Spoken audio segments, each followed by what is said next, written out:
Senyor, maaari ba akong maglabas ng saloob? Marahil, dumating na yung araw na kinatatakutan. Huwag mo akong itamay sa mga kinatatakutan mo ako. Pasensya na po. Pero agam-agam lang naman ito. Nasa loob ng maraming taon, mula na kayo naging pinuno ng Golden Scorpion, nire-respeto kayo. Ang totoo niya, kinatatakutan din. Pero lahat naman po, sumusunod sa utos mo. At ang mga leader ng ibang sindikato, inaabangan ang bawat salita ninyo. Pero senyor, paano pag nawala na ang lahat?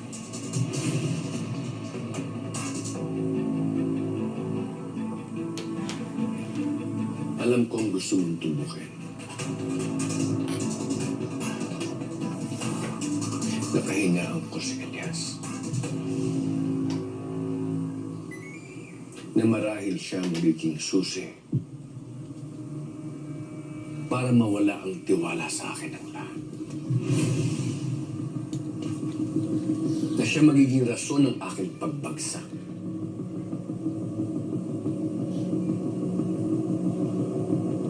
Senyor, inihabilin kayo sa akin ng inyong ama. Kaya poprotektahan kita hanggang sa abot ng aking makaya. Nasa sa inyo ang aking katapatan magpahanggang ngayon.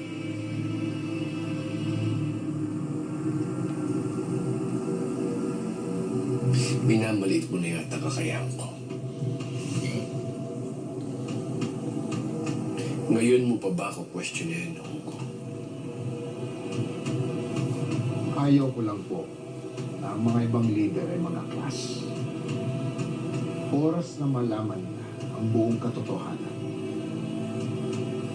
na ang pinakamatindi nating kaaway, pinakamatinding kaaway ng Golden Scorpion, na si Black Rider, at ang inyong anak na si Elias Guerrero ay iisa.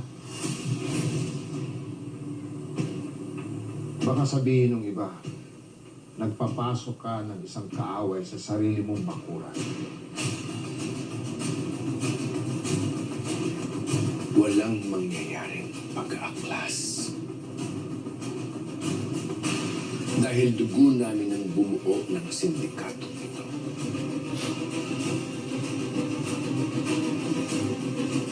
Ako pa rin ang pinuno.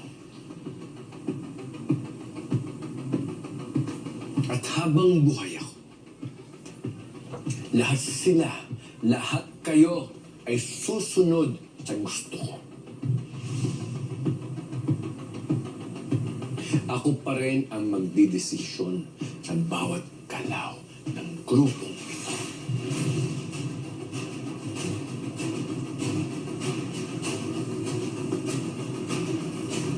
Pero senyor, paano sa kaso ni Calvin at ni Elias? Hindi kaya sila ang pagsimula ng gulo? Oras na magpang-abot yung magkapatid?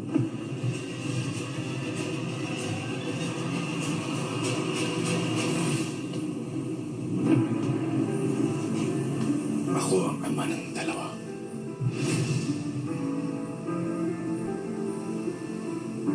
Kaya dapat ko silang disiplinahin sa kahit anumang paraan.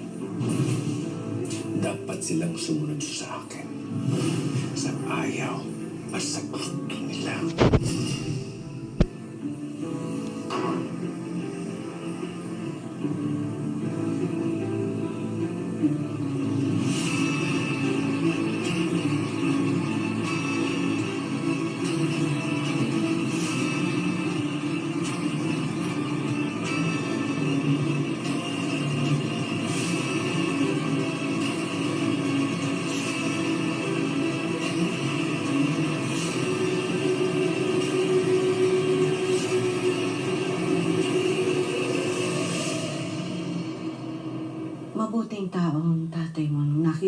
siya noon.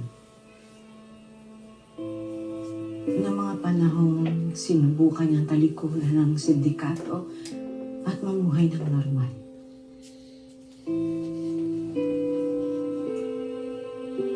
Pero noon yun, mahabang panahon na lumipas, marami nang nagbago. Hindi ko nakilala si Edgardo ngayon. Mamamatay tao. Demonyo. Walang puso.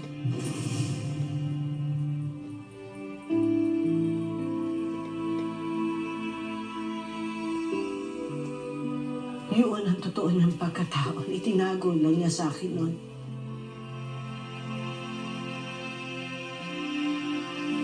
Oo. Maraming kasalanan sa iyo ang tatay mo at ang kapatid mo. Pero hindi ka nila katulad.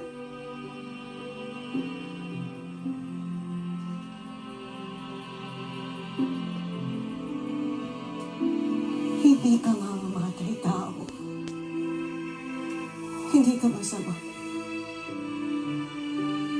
Sana manay sa puso mo ang kabutihan.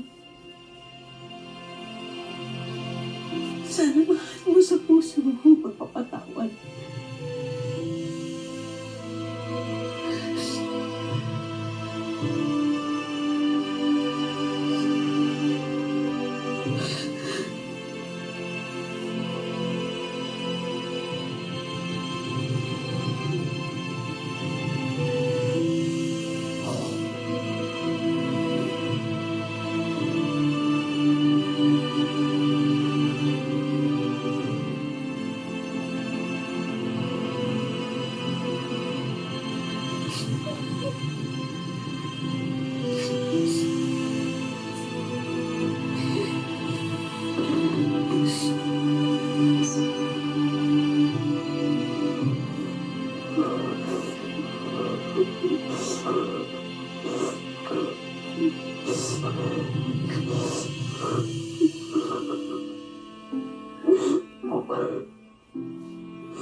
Senyor,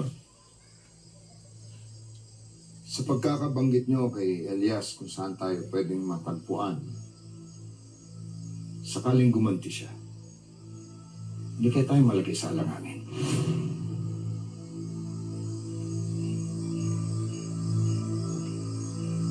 Sa maikling panahon na pagkakilala ko kay Elias, alam kong iba siya. Malawak ang isip. Mabuting tao. Kaya't alam kong magkakaayos pa kami ng anak.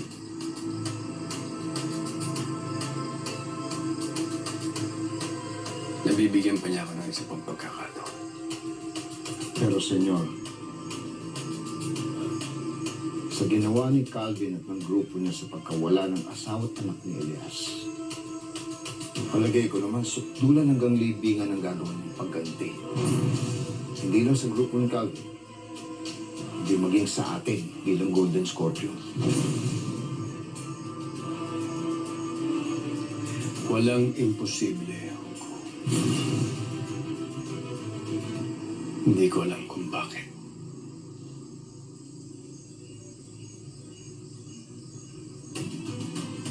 Pero napapalapit na ang loob ko kay Elias.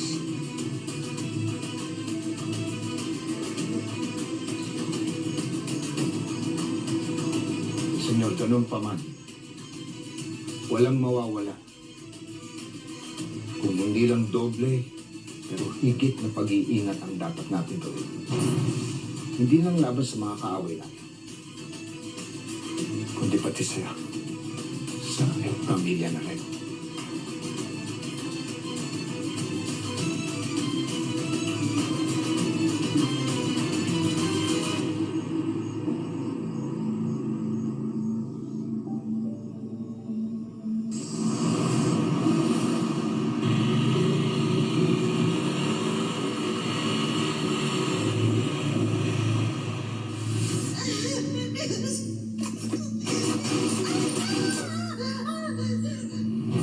Wala nang gagalaw kay Elias!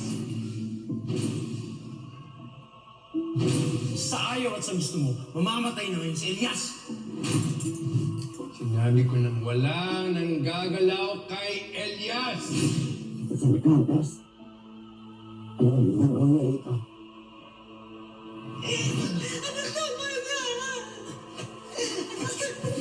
Pwede. Tama na, hindi na ito pwede. Ito na yung pagkakataon mo para ipagiganti yung pamilya ko eh. Bakit ba ayaw mo umayagan? Hindi pwede. Hindi mo pwede patay si Calvin. Bakit hindi? Hindi pwede. Si Calvin. Si Calvin ay kapatid mo. Si Edgardo ang tatay mo. Nung minasakit ng demonyo kong anak, kasama ng mga kaibigan niya, pamilya ko, hindi na away yun! Dahil sinumpa ako! Sinumpa ako sa pamilya ko na magbabayad lahat ng kukuhanan doon! Tapos ngayon, anong gusto mo? Tanggapin ko itong pera mo! Tapos kalimutan ko lahat!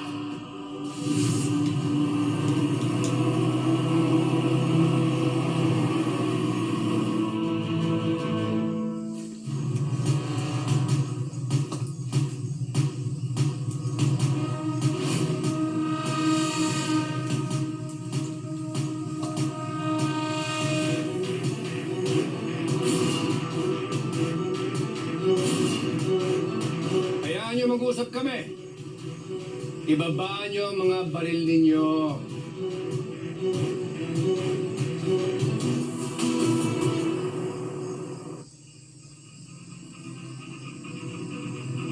Hindi mo ako matitiis, Elias.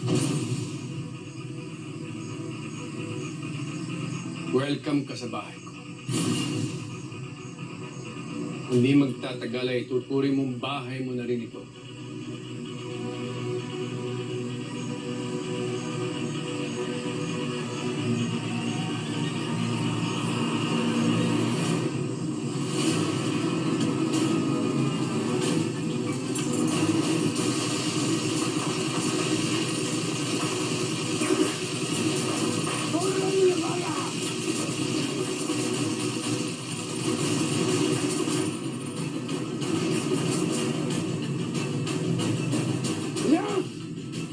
Traitor ka rin pala! Natulad ka ng saya namin! Mas pasahol ka lang!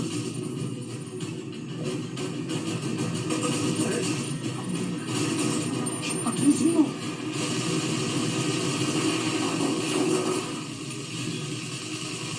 Ang pala kay senyor! Habulin ni Elias!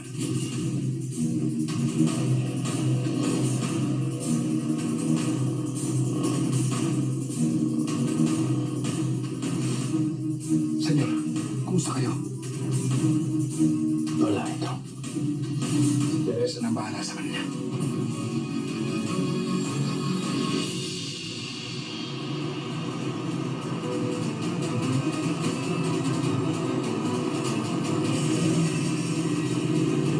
Si Black Rider!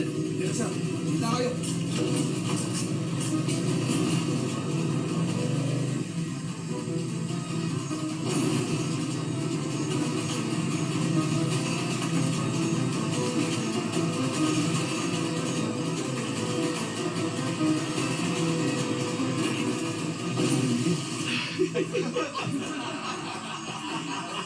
Kumusta na kayo?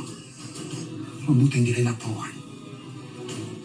Palagay ko, nasilip ng inasagay na papasok kayo ng kalaban sa bahay.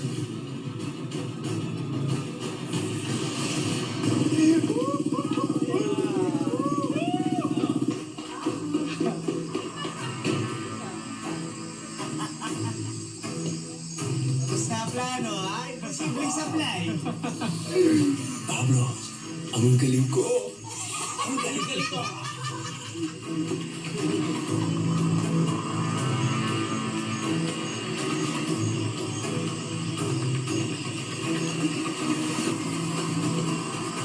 Iisipin ngayon ni Papa na si Elias ang sa buhay niya.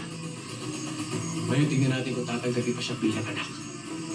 Kasi ako lang ang dapat na anak ni Edgardo Magallanes.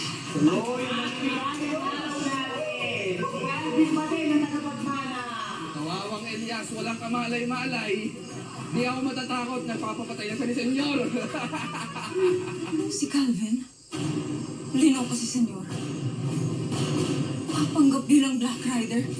Kailangan malaman ni Senyor. Buti nga sa kanya!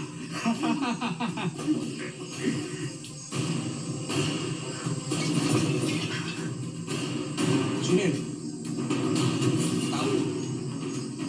Mga pusa lang yun.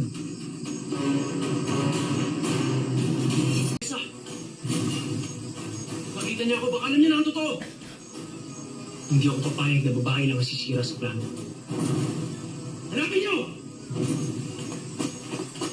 Gana mo tayo. Dali niyo sa akin!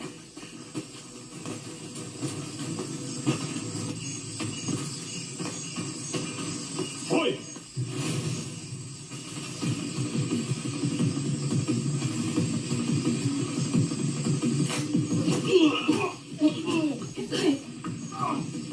Brad, di pa nga natamaan eh.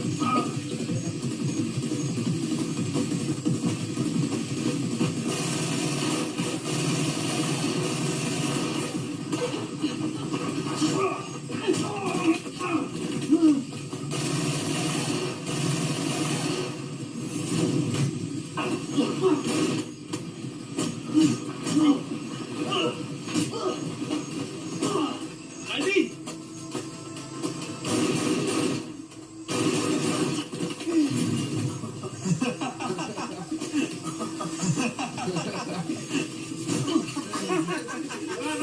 Sige, ako ha. Napanatulog ko.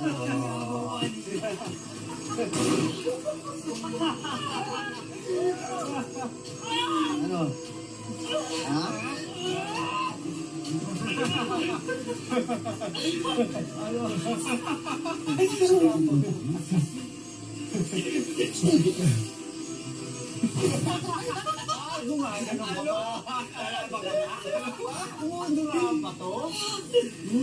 Sasabihin mo ba kay Papa yung mga nandito? Ilalagay mo pa. Kailangan malaman ni Senyor. Papanggap mo kay Black Rider.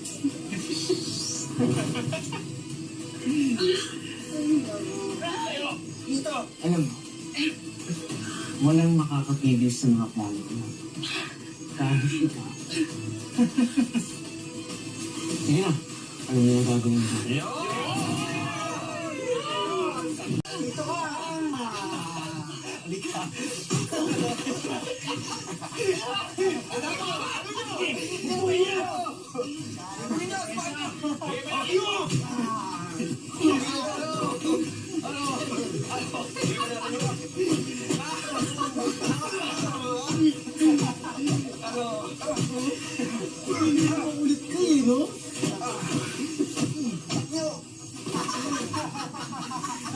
Patay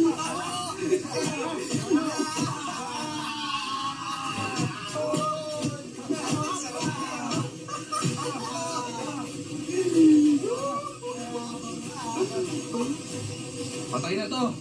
Ano plano? Lala. Sayang. Sige, buhatin nyo. Kailangan i-dispatcha natin ang bangkay.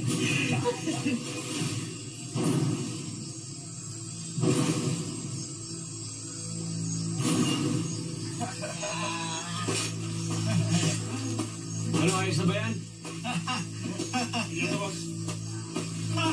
Ito, sayang.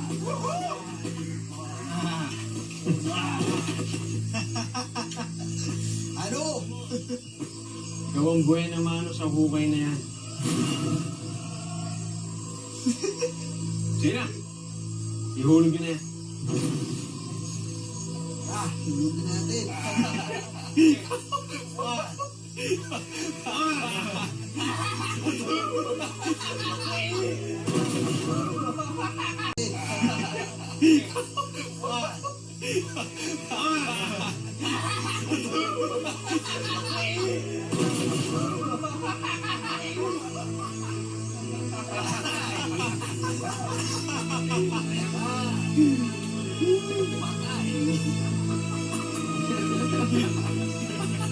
Tabunan nyo na.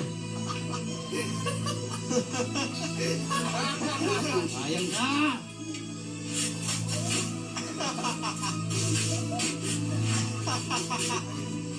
Pakilamera ko siya.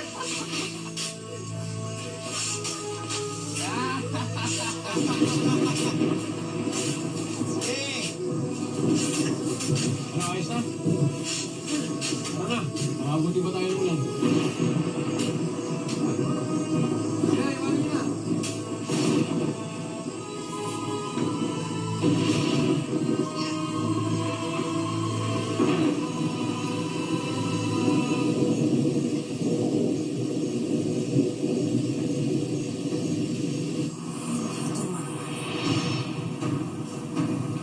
Imposible. Bakit, madam? Problema po ba? Kilala niyo ba itong Calvin Magallanes na ito?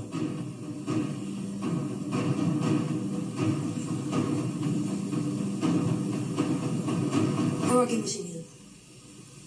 Kailangan ko siyang makausap tungkol sa Calvin na to. Kailangan mo sumama sa akin. Kasing natatay mo.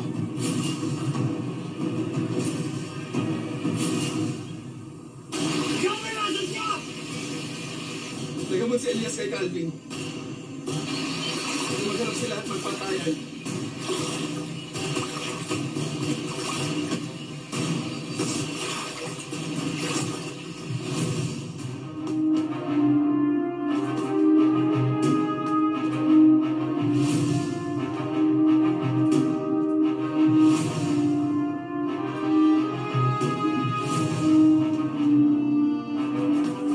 Sa dinami-dami ng tauhan mo, nayari ka pa ni Black Rider? Alam na namin na ang ugnayan yung dalawa. Walang lihim na hindi na